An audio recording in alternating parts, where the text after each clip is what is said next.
$87 million worth of our idea of what the property is valued at.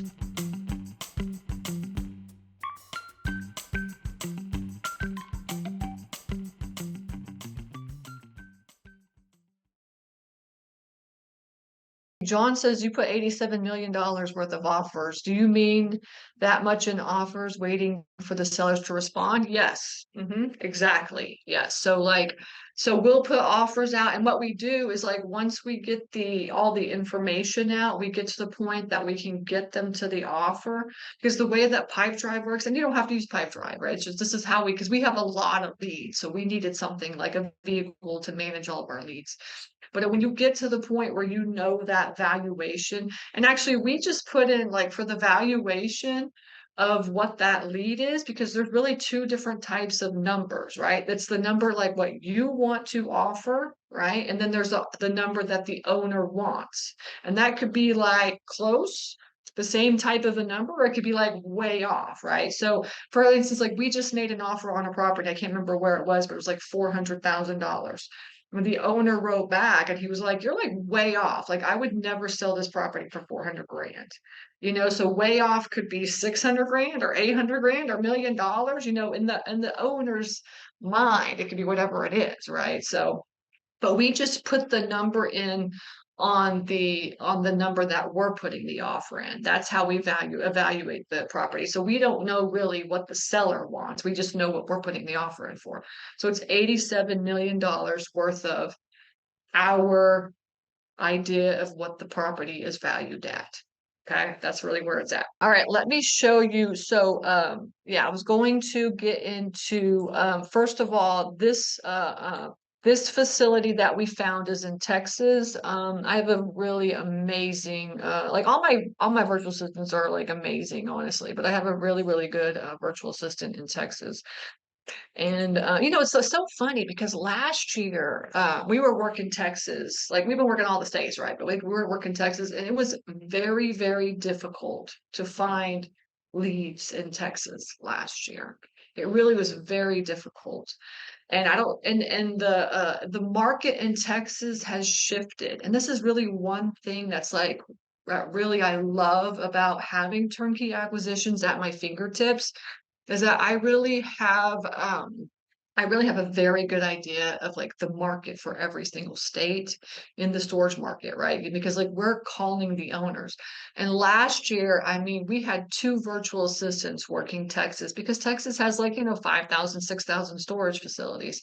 We had two virtual assistants calling Texas, and it was very, very difficult to find leads in Texas. And it was even more difficult to find owners that would be able to, work with us on the types of prices. We did close a couple of deals last year, but it was very, very difficult. Whereas this year, like the market has changed in Texas. So if you're interested in Texas, you really should be calling and talking to owners.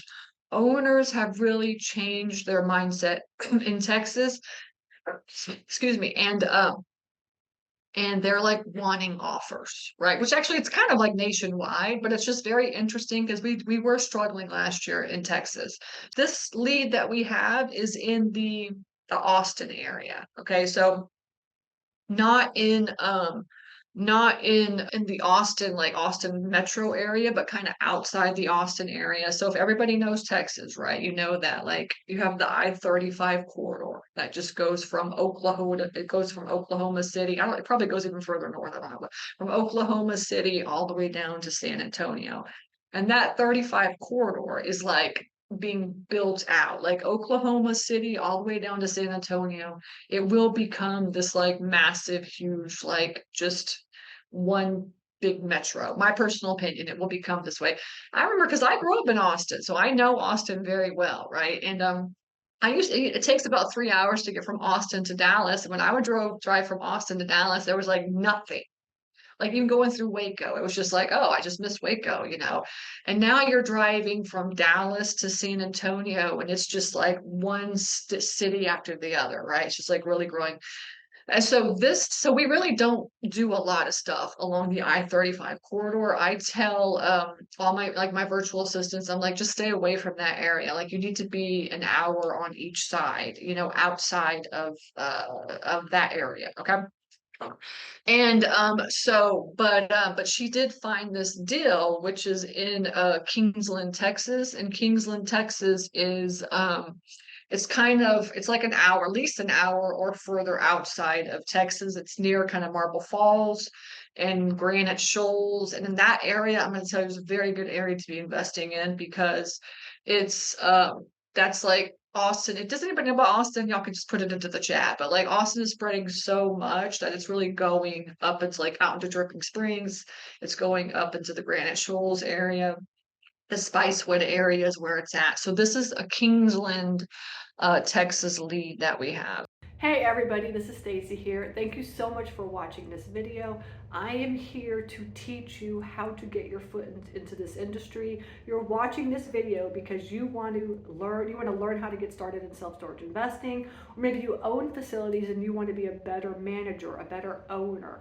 That is what I do, is I teach people how to do that. So please like this video and also subscribe, hit the subscribe button, because that's what YouTube wants. So in order for me to get out the word on how to get started in this industry, I really need your help. Again, I appreciate you listening to me, and I'm here to help you on this journey, and I will see you in the next video.